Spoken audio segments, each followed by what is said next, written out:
Namaku Nailah, 25 tahun. Aku tinggal di sebuah kamar kos kecil di Jakarta Timur. Hidupku sederhana, bahkan cenderung pas-pasan. Sejak orang tuaku meninggal 5 tahun lalu, aku hidup sendiri dan bekerja sebagai penjaga toko bunga milik temanku, Mbak Rani. Pagi itu hujan deras, dan aku baru saja menata bunga mawar merah di etalase saat seorang pria asing masuk ke dalam toko. Dia tinggi, rapi, dan wangi. Wajahnya tenang, tapi sorot matanya tajam dan penuh kendali. Namanya Arga Dirgantara. "Maaf, kamu Nailah?" tanyanya tanpa basa-basi. Aku mengangguk, sedikit bingung. "Iya, saya Nailah. Ada yang bisa saya bantu?" Tanpa banyak kata, dia mengeluarkan sebuah map dari tas kulitnya dan menyodorkannya ke meja kasir. Di dalamnya ada kontrak. "Kontrak pernikahan. Aku ingin kamu menikah denganku.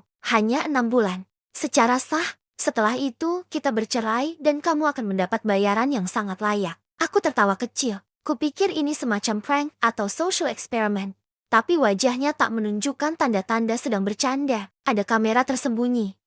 "Ya," tanyaku setengah bercanda, setengah takut. Tapi dia tetap tenang. "Ini bukan candaan.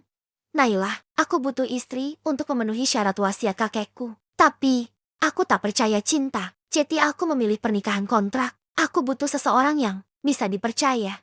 Dan kamu direkomendasikan." Aku terdiam. Otakku penuh tanda tanya. Siapa yang merekomendasikanku? Kenapa aku? Kenapa bukan orang lain? Kenapa aku? Akhirnya aku bertanya. "Karena kamu tidak punya rekam jejak sosial yang rumit. Kamu tidak terlalu aktif di media sosial. Tidak punya keluarga besar yang suka ikut campur. Dan kamu terlihat jujur." Jawabnya tenang. Aku pulang hari itu dengan kepala penuh kebingungan. Tapi satu hal yang tak bisa kutolak. Jumlah uang yang ia tawarkan cukup untuk mengubah hidupku sepenuhnya. Seminggu kemudian, aku datang ke kantor notaris bersama Arga. Tak ada gaun putih, tak ada bunga, hanya tanda tangan dan salam singkat. Hari itu, aku resmi menjadi istri seseorang yang hampir tak kukenal. Dan anehnya, aku tidak menyesal. Belum. Kalimat itu terus terngiang di kepalaku saat aku menatap kamar baruku, kamar pengantin.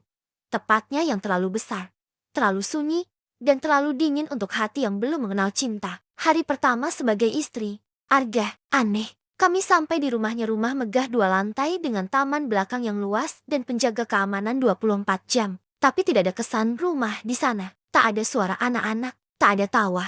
Hanya suara jam dinding dan hembusan pendingin ruangan. Arga hanya berkata pelan, "Kamar kamu di atas, sebelah kanan. Kita sepakat. Ini hanya urusan legal. Jangan terlalu dibawa perasaan." Aku mengangguk pelan. Aku tahu peranku di sini. Istri, tapi bukan kekasih. Pendamping, tapi bukan pasangan. Malam itu, aku duduk sendiri di balkon, menggenggam cangkir teh hangat. Pikiranku melayang ke kontrak itu. Tertulis jelas. Pernikahan hanya berlaku 6 bulan, tidak ada kewajiban fisik, tidak boleh membuka hubungan ini ke publik, tidak ada tuntutan. Setelah bercerai aku mengingat kembali bagian terakhir. Tidak boleh jatuh cinta. Lucu, mereka pikir cinta bisa dikendalikan seperti pasal hukum. Hari-hari berlalu, aku menjalani rutinitas baruku. Sarapan sendiri, membaca buku di taman, dan sesekali menemani Arga ke acara bisnis sebagai istri pura-pura. Di depan orang, Arga memegang tanganku. Tapi saat pintu tertutup, dia kembali jadi pria asing yang sibuk dengan dunia sendiri. Kadang dia lupa aku ada, kadang dia lupa menjawab sapaanku. Tapi justru di sela-sela sepinya, aku mulai memperhatikannya. Arga sering pulang malam, duduk termenung di ruang kerja, menatap satu bingkai foto tua di mejanya. Saat aku tanya itu siapa, dia cuma jawab singkat, "Orang yang tak perlu kamu tahu." Aku tak tanya lagi. Tapi malam-malam setelah itu, aku selalu duduk lebih lama di balkon, berharap dia keluar dan bicara. Tapi dia tak pernah datang. Sampai suatu malam, aku ketiduran di sofa ruang tengah. Saat terbangun karena udara dingin, aku melihat sesuatu yang membuat jantungku berdetak lebih cepat. Arga sedang menyelimutiku. Pelan, hati-hati, seolah takut membangunkanku. Wajahnya dekat, dan kali ini tak ada dingin di matanya. Hanya tatapan kosong yang seolah menyimpan luka. Tapi begitu sadar aku membuka mata, dia segera berdiri dan berkata, "Maaf, aku hanya tidak ingin kamu masuk angin." Lalu dia pergi. Malam itu aku sadar satu hal. Arga mungkin tak mencintaiku, tapi dia juga tak benar-benar membenciku. Dan bagiku, itu lebih berbahaya, karena perasaan yang menggantung bisa membuatku berharap Dan harapan yang tumbuh dalam hati seseorang yang tak seharusnya berharap adalah luka yang menunggu waktu untuk berdarah. 3 minggu sudah aku menjalani peran sebagai istri kontrak. Dari luar, semuanya terlihat sempurna. Kami tampil harmonis saat menghadiri acara kantor Arga atau pertemuan bisnis yang melibatkan keluarganya. Tapi saat kembali ke rumah, semuanya kembali dingin seperti tembok rumah ini. Sampai satu hari, Arga pulang lebih cepat dari biasanya dan meletakkan sebuah undangan di meja makan. "Aku butuh kamu menemaniku ke acara ulang tahun ibu," katanya. Datar, tanpa menatapku. Aku mengangguk pelan, tapi jantungku berdegup lebih kencang. Ini pertama kalinya dia mengajakku bertemu keluarga besarnya. Apakah ini bagian dari kontrak? Atau ada sesuatu yang berubah? Sabtu malam, aku mengenakan dress biru muda pemberian Mbak Rani. Rambutku kutata rapi, dengan sentuhan makeup sederhana. Saat keluar dari kamar, aku mendapati Arga menatapku sejenak, lalu berkata pelan, "Kamu terlihat cocok." Aku menahan senyum kecil.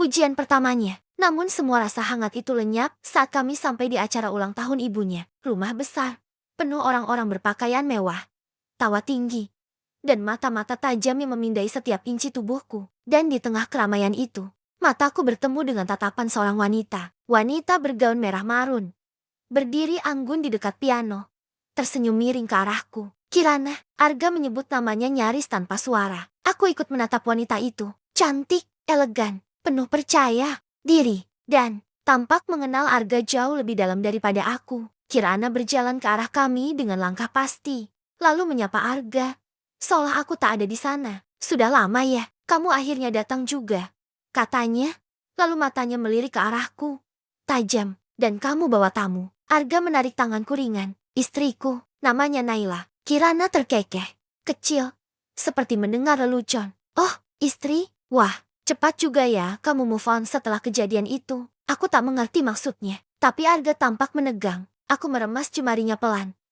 mencoba memberinya sinyal bahwa aku di sini, bersamanya. Sepanjang malam, Kirana terus menghantuiku. Matanya menatapku dari kejauhan. Senyum sinisnya tak pernah hilang. Dan bisikan-bisikan dari sepupu Arga membuat telingaku panas. "Istri, baru dengar. Bukan mantannya Kirana ya?" Bisa jeti buat nutupin gosip yang dulu itu. Aku tak tahu gosip apa, tapi satu hal yang pasti aku merasa seperti boneka yang dilempar ke dalam kandang singa. Saat kami pulang malam itu, aku diam sepanjang jalan. Arga pun sama. Sesampainya di rumah, aku tak tahan lagi. "Kirana itu siapa?" "Arga." Dia terdiam sejenak, lalu menjawab singkat, "Mantan tunangan." Aku mengangguk, tapi hatiku tak tenang. "Jeti, aku ini hanya pengganti." "Ya." Dia menatapku. Kali ini matanya penuh amarah. "Tapi bukan padaku." "Tidak, kamu bukan pengganti siapapun." Tapi entah kenapa, malam itu aku menangis diam-diam. Karena kata-katanya belum cukup untuk membuatku percaya. Dan keesokan harinya, ketidakpercayaanku berubah menjadi kecurigaan yang pelan-pelan membuka rahasia yang lebih besar dari yang bisa kubayangkan. Sejak malam di acara ulang tahun itu, suasana rumah Jeti makin dingin. Arga lebih sering menghabiskan waktu di ruang kerjanya. Aku tak pernah berani bertanya lagi soal Kirana. Tapi justru diamnya Arga membuat pikiranku terus bekerja. Sampai suatu malam, saat aku sedang mencari charger di ruang kerjanya yang biasanya selalu terkunci, aku menemukan sesuatu. Sebuah kotak kayu kecil tersembunyi di dalam laci paling bawah. Di dalamnya ada beberapa foto tua, tiket pesawat sobek, dan surat yang tak pernah terkirim. Surat itu ditulis oleh Arga untuk Kirana. Kertasnya penuh emosi yang tertahan. "Kirana, setelah semua yang terjadi, aku bukan lagi laki-laki yang kamu kenal. Tapi aku masih berharap kita bisa memperbaiki semuanya. Aku masih menyimpan cincin itu. Bukan karena aku berharap, tapi karena aku belum sanggup membuangnya." Tanganku gemetar saat membaca kalimat terakhir. Jeti benar. Aku hanya bayangan dari masa lalunya. Aku ingin marah, tapi juga ingin menangis. Aku tahu, aku tak berhak cemburu, aku sendiri hanya bagian dari kontrak. Tiba-tiba, suara pintu terbuka. Arga berdiri di ambang pintu, menatapku memegang surat itu. Aku nggak sengaja. Aku cuma nyari charger. Suaraku lemah, tapi Arga tidak marah. Ia malah menutup pintu perlahan dan duduk di sofa. Wajahnya seperti seseorang yang akhirnya kehabisan tenaga untuk berpura-pura. "Waktu itu, aku hampir menikah dengan Kirana," katanya pelan. Tapi seminggu sebelum hari pernikahan, dia menghilang. Tanpa penjelasan, tanpa alasan. Aku terdiam, mendengarkan. Setelah itu, Semua orang menyalahkanku. Keluarga, media, investor. Karena dia anak dari salah satu komisaris perusahaan. Mereka pikir aku mempermalukan keluarganya. Kakekku hampir mencoret namaku dari surat waris. Dan itulah kenapa aku butuh istri untuk menyelamatkan posisiku. Aku menatapnya, mencoba memahami. Tapi hatiku justru makin sesak. Jeti aku ini solusi darurat. Dia menatapku. Kali ini matanya tidak lagi tajam, tapi rapuh. Awalnya iya, kalimat itu seperti tamparan pelan, tapi menyakitkan. Tapi sekarang aku enggak tahu lagi. Kamu terlalu tenang, terlalu tulus. Kadang aku takut. Aku mulai menggantungkan diri padamu. Aku berdiri. Aku ingin berkata sesuatu, tapi lidahku keluh. Aku hanya berjalan keluar ruangan, bukan karena marah, tapi karena aku takut. Aku juga mulai menggantungkan hatiku padanya. Dan kontrak ini tidak pernah mengizinkan hal itu terjadi. Tapi, perasaan ini sudah tak bisa aku bendung lagi. Aku tak lagi bisa pura-pura. Sejak malam itu, aku menjauh dari Arga. Bukan dengan cara pergi, tapi dengan diam. Aku tetap menjalankan peranku, tetap ikut ke acara kantor, tetap bersikap ramah di depan orang lain. Tapi di rumah, aku lebih banyak menghabiskan waktu di kamarku. Di balik pintu tertutup, aku menangis. Bukan karena dibenci tapi karena tak pernah dicintai. Namun hari itu, sesuatu dalam diriku berubah. Aku melihat Arga duduk sendirian di taman belakang, menatap pohon anggrek yang tak pernah berbunga. Dia tampak lelah, seperti seseorang yang kehilangan arah. Dan entah kenapa, saat menatapnya seperti itu, aku tak lagi ingin menjauh. Aku ingin mendekat. Aku ingin diperjuangkan. Aku ingin menjadi istri sungguhan bukan sekadar nama di kontrak. Malamnya, aku memberanikan diri bicara. Arga, aku tahu kita sepakat menjalani ini dengan syarat tertentu. Tapi aku sudah melanggar satu syarat. Dia menoleh dengan ekspresi bingung. Syarat apa? Aku menarik napas panjang. Aku jatuh cinta. Arga terdiam. Wajahnya seperti membeku. Tak ada reaksi. Tak ada kata-kata.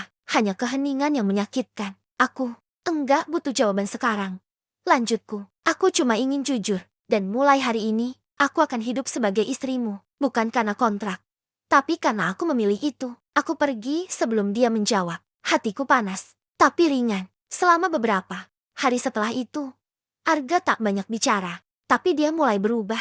Dia mulai mengetuk pintu kamarku dan mengajak sarapan. Mulai pulang lebih awal dan mengajakku menonton film lama bersama. Bahkan mulai bercerita tentang pekerjaannya, tentang ibunya, tentang keponakan kecilnya yang suka menggambar. Aku tahu, dia sedang mencoba, perlahan. Tapi justru saat harapanku tumbuh lebih besar, satu kejadian membuat segalanya kembali runtuh. Hari itu, aku melihatnya di cafe dekat kantor. Ia bersama Kirana, duduk berdua, terlihat bicara. Serius, Kirana menggenggam tangannya, dan Arga tak menariknya. Hatiku runtuh. Aku berdiri di seberang jalan, tidak masuk, tidak menyapa. Aku hanya berdiri di sana, memandangi pria yang kupilih, masih bertahan di masa lalunya. Itulah yang kulihat dari seberang jalan. Tangannya yang digenggam Kirana, dan tak ditarik. Seolah perasaanku tak pernah cukup berarti. Aku pulang tanpa berkata apa-apa. Tak ingin marah, tak ingin menangis di depannya lagi. Aku hanya diam, memeluk diriku sendiri di balik pintu kamar. Dan malam itu aku membuat keputusan terbesar dalam hidupku. Aku harus pergi, bukan karena menyerah, tapi karena memilih menghargai diriku sendiri. Keesokan harinya, aku menyiapkan koper kecil, hanya pakaian secukupnya dan satu buku harian yang selama ini jadi tempat kutumpahkan perasaan. Aku tak mau meninggalkan pesan panjang, hanya satu kalimat kutulis dan kutinggalkan di atas meja makan. Kita pernah berjanji saling tak mengikat hati, tapi ternyata hatiku sudah terikat, dan itu membuatku lelah. Saat aku keluar dari pintu rumah, dunia terasa sepi, tapi untuk pertama kalinya, aku merasa bebas meski hampa. Aku pindah ke kos kecil di pinggiran kota, menata hidup baru sebagai Naila yang bukan istri kontrak siapapun. Aku kembali melukis, membuka kelas privat untuk anak-anak. Hari-hariku sederhana, tapi tenang. Luka itu masih ada, tapi tidak lagi berdarah. Sampai suatu malam, 2 minggu setelah aku pergi, Arga datang. Tiba-tiba, tanpa pesan, ia berdiri di depan pintu kosku dengan wajah lelah dan mata yang seolah tak tidur berhari-hari. Naila, kenapa kamu pergi? Aku menatapnya. Tenang, tapi dalam hatiku, badai kembali menyerbu. Karena kamu gak pernah benar-benar memilihku. Jawabku lirih. Ia menunduk, lama, lalu mendekat. Aku juga melanggar perjanjian kita. Aku juga jatuh cinta, tapi aku terlalu takut kehilangan kendali. Tangannya gemetar saat menyentuh pundakku. Tolong, ajari aku mencintai dengan cara yang benar. Aku menangis malam itu, tapi bukan karena sedih, karena untuk pertama kalinya, Arga datang bukan sebagai suami kontrak, tapi sebagai pria yang meminta kesempatan. Namun hatiku belum yakin. Luka ini belum sembuh. Aku menatapnya dalam. Kalau kau serius, buktikan. Aku tidak akan menunggu. Tapi aku akan melihat. Kalimat itu terus terngiang di kepala Arga saat ia melangkah menjauh dari kos Naila malam itu. Hujan turun pelan. Seolah langit pun tahu betapa berat beban yang kini ia pikul. Ia telah kehilangan Naila sekali. Ia tidak ingin kehilangannya untuk selamanya. Sejak hari itu, Arga mencoba segalanya. Ia datang ke tempat Naila mengajar anak-anak, membawa bunga, membantu membereskan kelas, bahkan menawarkan bantuan memperbaiki ruang lukisnya yang bocor. Tapi Naila selalu menjaga jarak, ramah, tapi tak lagi memberi harapan. Seminggu berlalu, 2 minggu, Naila tetap tak membuka hatinya. Arga mulai kehilangan arah. Ia sadar, semua usahanya sia-sia jika ia tak berani menghadapi sumber utama masalah. Kirana, suatu malam, Arga memutuskan menemui Kirana di kafe tempat mereka biasa bertemu dulu. Kirana datang dengan senyum lebar. Mengira Arga ingin kembali. Tapi, senyumnya memudar ketika Arga berkata pelan. Kirana, aku ingin bicara untuk terakhir kali.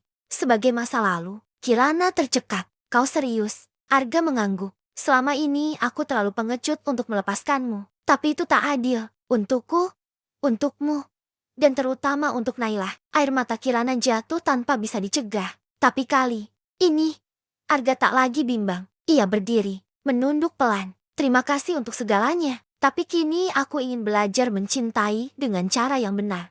Malam itu Arga merasa lega, meski juga hancur. Ia kehilangan seseorang yang pernah ia cintai, demi mempertahankan seseorang yang kini ia cintai. Namun saat ia kembali ke kos Naila dengan semangat baru, ia justru dihadapkan pada kejutan pahit. Pintu kos kosong.